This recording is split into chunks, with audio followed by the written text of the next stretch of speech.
এই হচ্ছে আমার 2020 সাল থেকে 2025 সালের ডিসেম্বর পর্যন্ত ফ্রি ফায়ারের জার্নি। ফ্রি ফায়ার শুধুমাত্র আমাকে একটা গেম আইডি দেয় নাই, আমাকে দিচ্ছে একটা পরিচিতি। আমিও ফ্রি ফায়ারকে দিচ্ছি একটা পরিচিতি। আমি ফ্রি ফায়ারকে সময় দিয়েছি, ফ্রি ফায়ার সেটার অবশ্যই আমাকে একটা মূল্য দিয়েছে। বাট আমি স্বেচ্ছায় সজ্ঞানে একটা কথা বলতে চাই আপনাদেরকে, যদিও বা এটা বলতে আমার নিজের কাছে অনেক কষ্ট হচ্ছে। আজকে থেকে এই চ্যানেলে আমি আর কোনো ফ্রি ফায়ারের ভিডিও আপলোড করব না। আজকে থেকে আমি ফ্রি ফায়ারকে বিদায় জানাচ্ছি। আর কোনো ফ্রি ফায়ারের ভিডিও আপাতত আমার থেকে পাবেন না। এটার দুইটা কারণ আছে, আমি দুইটা কারণে এটা করতেছি। নাম্বার ওয়ান, যেটা সবাই জানেন বাট তুলে ধরার মতো কেউ নেই এখন ফ্রি ফায়ার গেমিং কমিউনিটি। যদিও বা আমি এখন বর্তমানে ফ্রি ফায়ারের কোনো ক্রিয়েটর না, আমি অ্যাজ এ ইন্ডিভিজুয়াল গেমার হিসেবে বলতেছি গেমের ভিতরে প্রচুর পরিমাণে হ্যাকার, যেটা আপনারা শুনতে শুনতে বিরক্ত এবং আমি নিজেও বিরক্ত। আপনারা সাধারণ একটা জিনিস শুধুমাত্র ভাবেন ভাই, এই গেমটা আসছে 1 বছর 2 বছর না, বা 3 বছর 4 বছরও না, 8-9 বছরের বেশি হয়ে গেছে এই গেমটা চলে আসছে। এখনো পর্যন্ত এই হ্যাকারদের উপরে কোনো স্টেপই নিতে পারলাম। আমি যদি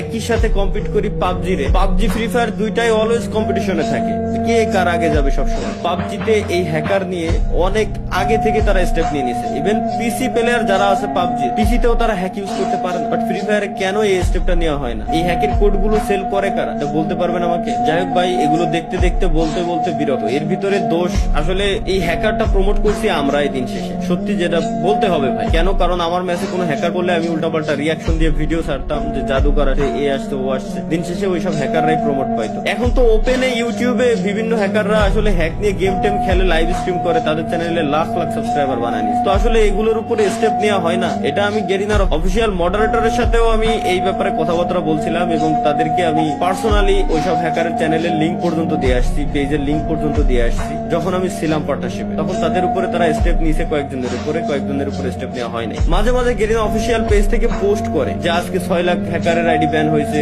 কালকে 5 লাখ হ্যাকারের আইডি ব্যান হয়েছে। বাট কই ভাই, এখনো পর্যন্ত পার্মানেন্ট কোনো সলিউশন তো দেখলাম না। আইডি ব্যান তো পার্মানেন্ট ডিরেক্ট কোনো সলিউশন না। গেম খেলা অবস্থায়, গেমে থাকা অবস্থায় আপনি ডিরেক্ট ব্যানের কোনো স্টেপ কেন নেন না? আপনারা কেন করতে পারেন না? এত বছর হয়ে গেল এই গেমটারে কি কাস্টমাইজ করতে পারেন না? গেমে কি শুধুমাত্র নতুন নতুন স্কিন, গান স্কিন, এটাই কি? এভাবে কি গেম চলবে? কোনোদিনও চলবে না। তো যাই হোক, পয়েন্ট নাম্বার 2 যেটা হচ্ছে মোস্ট ইম্পর্টেন্ট, সেটা হচ্ছে আমি আমার নেক্সট জেনারেশনের কথা চিন্তা করি। অলরেডি জেনজির পর আরো একটা জেনারেশন চলে আসছে অলরেডি। আপনি মানেন আর না মানেন, জানেন আর না জানেন, অলরেডি নতুন আরো একটা জেনারেশন আছে, যে জেনারেশন বর্তমানে ফ্রি ফায়ার প্রচুর পরিমাণে খেলতেছে। খেলুক, এতে আমার কোনো দুঃখ নাই, কোনো কষ্ট নাই। বাট একটা জিনিস আপনারা শুধু একটু ভাবেন, পয়েন্ট গুলো জাস্ট নোটিস করেন।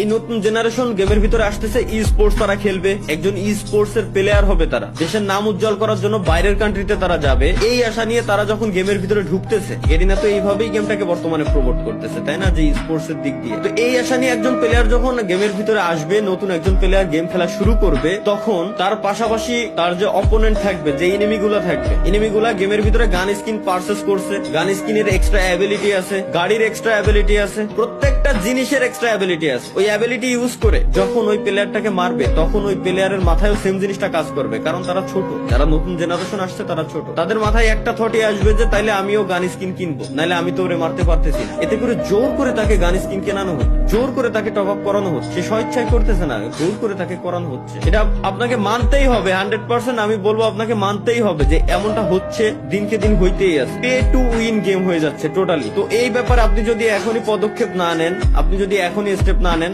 আপনার ভবিষ্যৎ প্রজন্ম টোটালি শেষ, টোটালি ধ্বংস হয়ে যাবে। এবং আমি আরো একটা কথা বলে দিই, আমি জানি আমার এই কথাগুলো বলার পর, এই ভিডিওটা পাবলিশ করার পর গেরিনা হয়তো অন্য কোনো ক্রিয়েটর বা আদার্স যত ক্রিয়েটর আছে তাদেরকে সবাইকে এক জায়গায় করে কোনো ইভেন্টের আয়োজন করে আবার হাইপ ক্রিয়েট করে দিবে। আমার এই কথাগুলো তারা মাথা থেকে জেনে ফেলবে টোটালি। বাট আমি, আপনারা যারা অডিয়েন্স আছেন, আমি আপনাদেরকে বলবো যে এই ব্যাপারে আপনাদের স্টেপ নেওয়া উচিত। যারা সিনিয়র আছেন তাদের এই ব্যাপারে স্টেপ নেওয়া উচিত, না হলে ভবিষ্যৎ প্রজন্ম টোটালি ধ্বংসের মুখে চলে যাচ্ছে এবং ধ্বংস হয়ে যাবে। জোর করে একজনকে দিয়ে টপ আপ করানো হচ্ছে, সে টপ আপ করতেছে, তারপরেই না সে গেমে জিততে পারতেছে। বুঝতে পারতেছেন? এখনো বুঝেন নাই? আমি আরো একটু ক্লিয়ার করে দিই। একটা ই স্পোর্টস এর প্লেয়ার হওয়ার জন্য মিনিমাম তাকে 3 থেকে 4 মাস মিনিমাম তাকে গেম খেলতে হবে। কিছু না হলেও 3 থেকে 4 মাস তো খেলাই লাগবে তার গেম। তো 3 থেকে 4 মাস সে যখন র্যাঙ্ক ম্যাচ খেলবে, তাকে যখন সার্ভাইভ করতে হবে, মাস্ট বি র্যাঙ্কের ভিতরে তার যাওয়ার জন্য গান স্কিন নেওয়াই লাগবে, গানের এক্সট্রা অ্যাবিলিটি তার নেওয়াই লাগবে, মাস্ট নেওয়াই লাগবে। এছাড়া সে গেমে কোনোদিনও উইন হয়ে আসতে পারবে না। তারপরেই তাকে স্পোর্টস এর উপরে যাইতে হবে, স্পোর্টস এর উপরে ফোকাস দিতে হবে। আমি মানলাম টুর্নামেন্ট খেলার জন্য কোনো গান স্কিন লাগে না, টুর্নামেন্টে গান স্কিনের কোনো অ্যাবিলিটি নেই, এটা আমি মানতেছি। কিন্তু ওই পর্যন্ত যাওয়ার জন্য একটা প্লেয়ারের যে 3 থেকে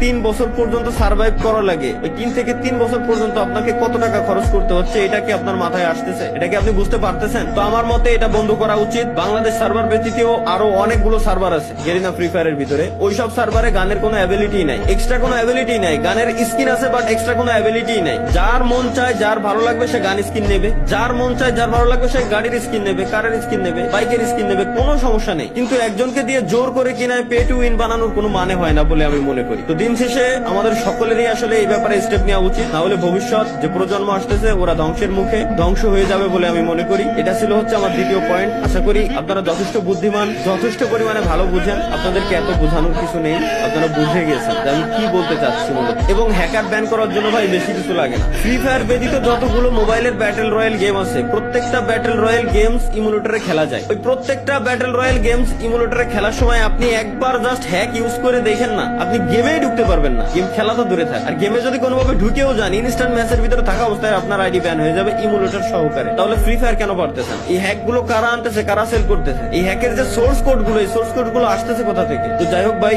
যদি কোনোদিনও এগুলো ঠিক হয় তাহলে আমি হয়তো ব্যাক করতেও পারি। তাছাড়া আমি আর ফ্রি ফায়ারে থাকতেছি না, এটাই হচ্ছে আমার অফিসিয়াল স্টেটমেন্ট। আজ থেকে ফ্রি ফায়ারে কোনো ভিডিও আমার এই চ্যানেলে আপনারা দেখতে পারবেন না। এবং হ্যাঁ, কন্টিনিউয়াসলি হয়তো লাইভ স্ট্রিমে আসবো, প্রত্যেক শুক্রবারে যেভাবে আসতাম আপনাদের সাথে আড্ডা দিতাম, মজা করতাম, ওটা চলবে। আমি আমার ভাই ভিডিওর জন্য, এই gaming with Talha is back চ্যানেলের ভিডিওর জন্য, আপনাদেরকে বিনোদন দেওয়ার জন্য যতটুকু মন চাই ততটুকু নিচে আমি নামতে রাজি আছি। এর মানে এই না যে আমি বলদ, যতটুকু জানতাম যতটুকু বললাম। আমি চাই প্রত্যেকেই আপনারা এই ব্যাপারে স্টেপ নেন, যদি বাঁচাইতে চান গেমটাকে, যদি বাঁচাইতে চান ভবিষ্যৎ প্রজন্মটাকে। আর যদি বাঁচাইতে না চান 48 ঘন্টা পর ভুলে যায় আমার কথা, কোনো সমস্যা নেই। ধন্যবাদ সকলকে, আল্লাহ হাফেজ, বিদায়।